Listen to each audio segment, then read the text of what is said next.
BLM, EBLM? Which one should Christians be supporting, or should Christians be supporting either one of these two organizations? Find out what they mean and what the differences are coming up.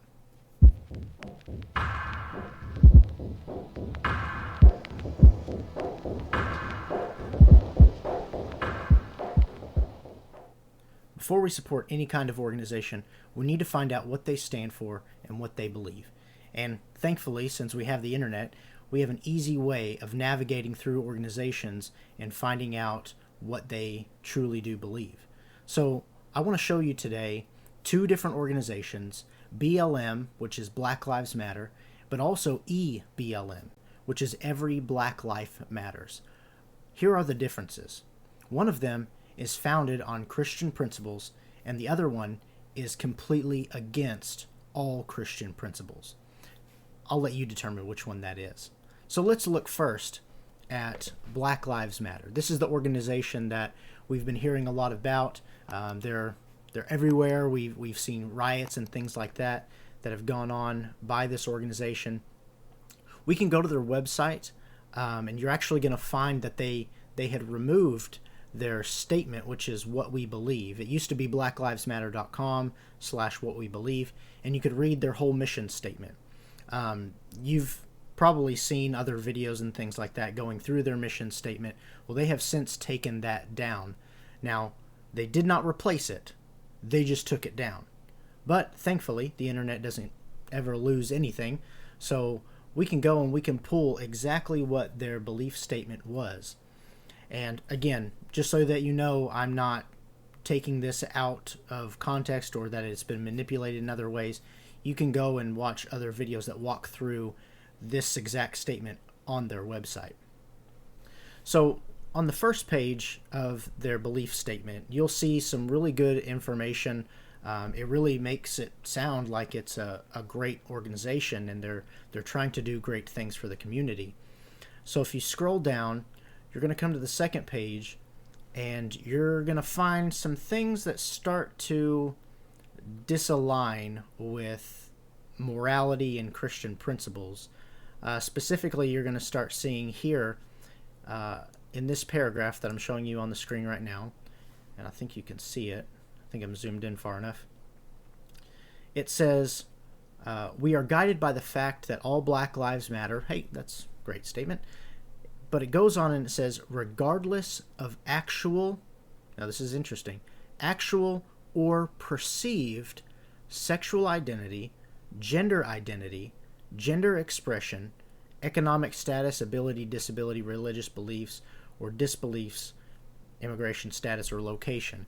So we can see that it starts to get a little bit weird because they're talking about restoring the black community, and that's great. It's a great statement in the beginning, but then you start to get into these things where they're saying that regardless of the fact, or we are guided by the fact, regardless of actual or perceived sexual identity, whether you are physically what you are or you perceive yourself to be something else, regardless of that, we're still going to we're still going to care about or be guided by those facts. And you may come to the conclusion, well, I mean, whether you perceive you are or not, that's out of the question. It doesn't matter. But go further. You start to see what they actually start to believe. So it says, we make space for transgender brothers and sisters to participate and to lead. That's not a very Christian thing to say. It says, we are self-reflective and do the work required, look at this, to dismantle, that is to tear apart completely, to destroy, to dismantle cisgender privilege, look at this, and uplift black trans folk, especially black trans women who continue to be disproportionately impacted by trans antagonistic violence. So you may ask yourself the question, I thought this was an organization just targeting anti-racist culture, anti-violence, anti-prejudice, things like that. around the black community. But when you start to read their beliefs, they've really gotten away from the whole racial part of it, and now we're starting to talk about gender. I mean, look at this. It says that we build a space that affirms black women and is free from sexism, misogyny, and environments in which men are centered. Okay. It says we practice empathy. We engage comrades. Now, hang on just a second. If you don't know what comrades is, that's a tip of the hat toward communism. That's where they get comrades from. Communists coming together, comrades. This is a term that is derogatory today. Anyway, we engage comrades with the intent to learn about and connect with their contexts. It sounds to me like it's a my truth sort of thing. My truth versus your truth. But we know that there's only one truth. It says we make our spaces family friendly and enable parents to fully participate with their children. It's a great sentence, okay? But then it says we dismantle the patriarchal practice that requires mothers to work double shifts. Now, I don't know about any of this. This seems like they're imposing their opinions on things here. Work double shifts so that they can mother in private even as they participate in public justice work. Okay, let's move away from that one. Let's go to the next one. It says we disrupt. Now, this is a big one. This is a key difference you're going to find between BLM and EBLM. Look at this. It says we disrupt. So they want to get in the middle of and cause division. They want to cause this system that they're going to talk about in a second to be completely destroyed, dismantled, their own words. It says we disrupt the Western prescribed nuclear family structure. Now, let me explain to you what this is talking about. That is not a Western prescribed. That's a biblically prescribed. What they're talking about is the family unit that consists of one man and one woman, father and a mother, and perhaps children. They want to disrupt the idea that God had instituted a man and a woman to come together. The father and the mother will come together and have children, whether that's biologically or through adoption, whatever the case may be. They want to disrupt that idea. We no longer want this nuclear, this God-centered, really it's God-created family unit.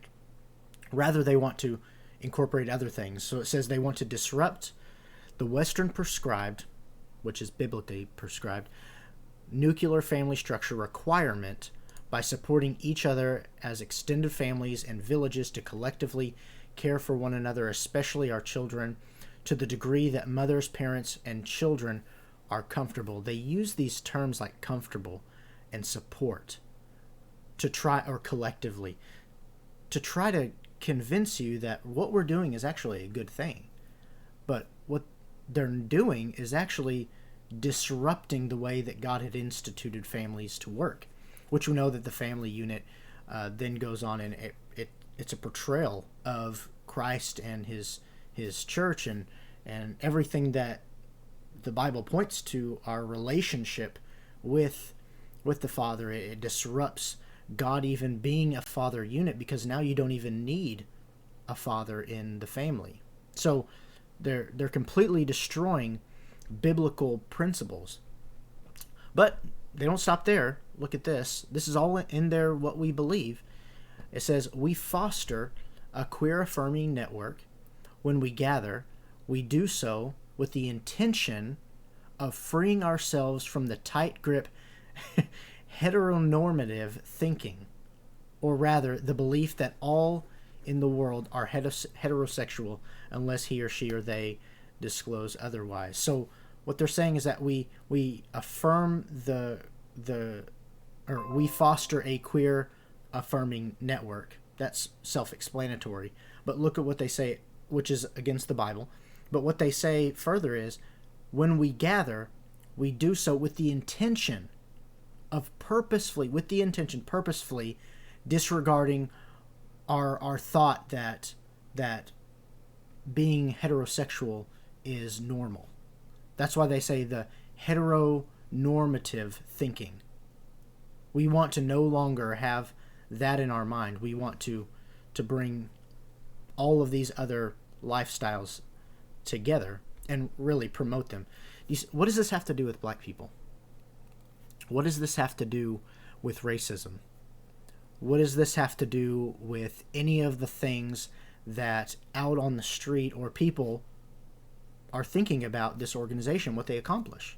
What does it have to do with oppression? What does this have to do with any of those things? Nothing. It doesn't have anything to do with that. So, two more little passages here. It says, we cultivate an intergenerational and communal network free of ageism. We believe that all people, regardless of age, show up with the capacity to lead and learn. Amen. We embody and practice justice, liberation, and peace in our engagements with one another. I'll let you decide if that last sentence is true or not. So you can see that what BLM stands for is the disruption of biblical family units, disruption of biblical standards, of God-instituted standards. So this is what BLM stands for. Should Christians be associating themselves with this organization? I'm not talking about the term. I know a lot of people say, well, I believe in Black Lives Matter, just not the organization. That's fine. That's fine. Of course, Black Lives Matter. So does everybody else. We affirm that, sure. But the organization is behind all of the political agendas and all of the disruption that's going on in our nation right now. These people are behind this. So should we as Christians be associating ourselves with an organization like this? The answer is no. We should not. Now, that's BLM, but what is EBLM? What is Every Black Life Matters? What is the difference between there? Well, I saw this a couple days ago, and I decided to look into it because I didn't know what it was. And so I went to their website and started doing some research, started watching some of their videos and finding out what exactly do they promote. Well, what you're going to find is it is opposite of BLM. So let's go to their website. This is their founders letter page. This is kind of like the what we believe section of their page. So they start off with the little title. It says a preeminent justice movement, and they put justice in quotations, and you'll find out why that is. It says cries for justice have erupted into protest violence, riots, and wanton criminality. That's true. We see that a lot, that this call for justice has really created violence. But they go on and it says, we should note the cry for justice is universal. God put an innate yearning for justice as fundamental to our human condition. This means when injustices occur, we are affected and disturbed and should appropriately respond. The question is, what is an appropriate response to the spate of injustices now gripping America? So, good question. They have not answered. They have not given any inclination of what this is. They've just stated the fact that there is violence going on. There may be there is injustices, and within ourselves we have a yearning for justice. We have a yearning to be treated rightly, according to the Bible. We want to be treated fair and with respect. So what is an appropriate response? Is it violence? Is it rioting? Is it criminality? Well, we would say absolutely not. That is not what God calls us to do, is to create violence. So he goes on and he says, every black life matters. The EBLM considers itself a preeminent justice movement. While this is a noble thought and seemingly a virtuous goal, what does that actually mean? What does it mean to be this this preeminent justice movement, somebody who's wanting to create justice for all. So let's look a little bit further, because he talks about social injustice or racial injustice, and I like how they put it all in quotations, because I don't think that they believe that this is systemic like BLM believes that it's a systemic thing. But he goes down and he talks about what is this justice. What is justice? He talks about it, and he talks about his book here, but I like his little quotation here where he defines what justice is. He says, that said, to put it simply, justice is summarily defined as, I like this this definition of justice, the embrace of allowing others to merely exist side by side, alongside, without prejudice or partiality. That's what he defines as justice. What we see as justice in a government.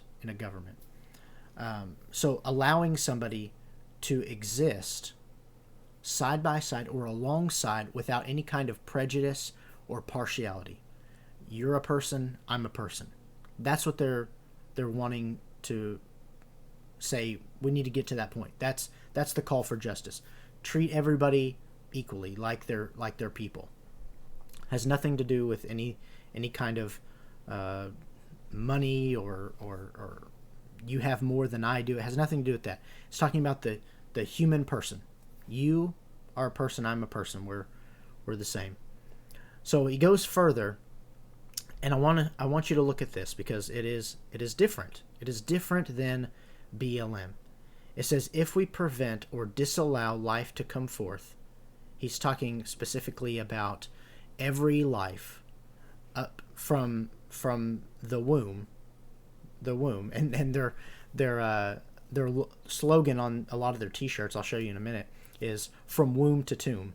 So from conception all the way through natural death, they're saying every black life matters. Every life matters. So here he doesn't even say black life necessarily, but he's just talking about life in general, because that's what he wants for the justice. Side by side, exist side by side, alongside, without prejudice or partiality. So if we prevent or disallow life to come forth, doesn't that mean that we're acting unjustly? So by allowing abortion, are we acting unjustly because we're not allowing the existence of life to come alongside us? So doesn't that mean we are notable agents of injustice? Doesn't that mean that we are demonstrating partiality to only those who are living outside the womb and not in a holistic embrace of the life of others as they are designated to come forth? These are the things that EBLM is combating. So you can see the difference. I mean, this is a completely different organization and what they stand for. He says EBLM is especially sensitive to the issue of life because it is a manifestly disproportionate racist attack on the black family, a grotesque injustice. He goes on to talk about Planned Parenthood, that by calling forth or allowing abortion to occur, by promoting it in some cases like Planned Parenthood does, really that's a racist attack because you're trying to end the lives of individuals. You're trying to end their life. That's partiality. Let's go down to the bottom here, and really he's going to end on a good note. He says EBLM's stance for justice is an embodiment that we stand for black life and all other life, they say, from womb to natural death. This notion is why we declare we are a preeminent justice organization. We do not embrace partiality in the womb nor in the street. We are determined to help citizens, communities, and law enforcement remain vigilant to embrace impartiality as we encounter one another. From womb to death, they are saying every life matters. Not just black lives, but yes, black lives. It's a ministry. It's targeted toward a certain people group, right? I mean, that's okay. But he also says, look, we want to stop abortion for all life. We want to save all lives. So they're calling for justice. Sure, yes. This is something that we can get behind. He goes on and he says, a just response to injustices gripping America must begin with an embrace of all life in the womb. Then an embrace of intentional impartiality. Those people who we can truly then say, we care about all lives. This is a precious life. You need to be respectful. We want to have justice. He says, so then we can embrace an intentional impartiality. This means we reject nomenclature is the word, nomenclature, the separation of different people. He says, or a labeling of different people. That's what that word means. And movements that separate and divide us. And he gives an example of this heretical piece of work, white fragility. He says, and these movements support wanton racist abortions targeting the black community, and they further foment injustice by pitting one ethnicity against another based on degree of melanin in skin. Is that not the truth? That really what these people are doing, like BLM, like all these other organizations, all these different, this woke culture, what they're doing is they're actually creating racism. They are pitting one ethnicity against another. This is not biblical. In a creation where God says that every person is created in his image and that all lives truly do have value, here is an organization that is calling out all these other pro-justice organizations and saying, look, you're actually the problem. You are causing the division here. He says, and it's based on a degree of melanin in the skin, because that's the difference. That is the difference. The amount of melanin in the skin. Notably, this is grotesque, unjust. Amen. He ends this statement by saying the schemes to exterminate blacks, coupled with the fact that blacks have suffered an indiscriminate and disproportionate loss of over 25 million, an entire generation, via abortion, is what motivates every Black Life Matters to stand for black life and for justice for all. Are you with us? So, a great statement from an organization. Now, I don't know their details necessarily, but based on what we're seeing on the We Believe section of these two organizations, we have one organization, which is BLM, that stands, we want to take down the family structure. We want to take down the biblical morality and the principles set forth by our Creator. We want to tear those things down, and we want to uplift ourselves. It's a selfish thing. It's focused on me. What can I get? What can I do? How can I become better than others? And then on the other hand, you have this organization that cares about, we are all human beings. There is life, and it's valuable in all. So let's uplift those. Let's fix that issue. Let's look at how can we protect life instead of gain more money and whatever else. BLM, tear down biblical principles. That's really what matters. Care less about money. I want to show you one more thing here real quick on their website. They have a resource tab, which really spoke a lot about their character, because if you click on that resource tab, and I don't believe critical race theory, and actually I don't ascribe to critical race theory, I should say. Their critical race theory resources, actually you find out that they don't ascribe to it either. So they're warning you in this section about critical race theory, but they also have church training. This is a Christian organization. They have church training, trying to train you to combat the ideas of woke culture within the church, and how your church does not need to become ascribe to BLM and all of those things. But they also have a fatherhood resource, which I thought was very interesting. That if you click down there, it gives you an idea with some statistics on the real problem behind all of these things, these injustices, these the criminality and all of those things. So you can look through here and you can find that the family unit is important. Look at just this first one. It says that marriage promotes self-sufficiency in a world that tells you that we don't need that family unit anymore. We just need ourselves, which is what BLM was trying to do. It says, look, actually, being married, you're more self-sufficient. You are more self-sufficient. He says the percentage of family, or this stat says the percentage of families with children that lack self-sufficiency. So the higher the percentage, the worse it is that you are not able to take care of yourself. Single parent, female-headed families, which tells the fathers, hey, look, you have a job to do, that what you do is important, where we see over here that it's a dramatic difference, 6.8%. That's the deficiency versus 37.1. So it's important. Fatherhood is important. Marriage is important. The family unit is important. So that's the difference between BLM and EBLM. Black Lives Matter versus every Black Life Matters. One is a Christian organization and one is an anti-Christian organization. Should Christians support either one of them? I think it's okay for a Christian to support every Black Life Matters.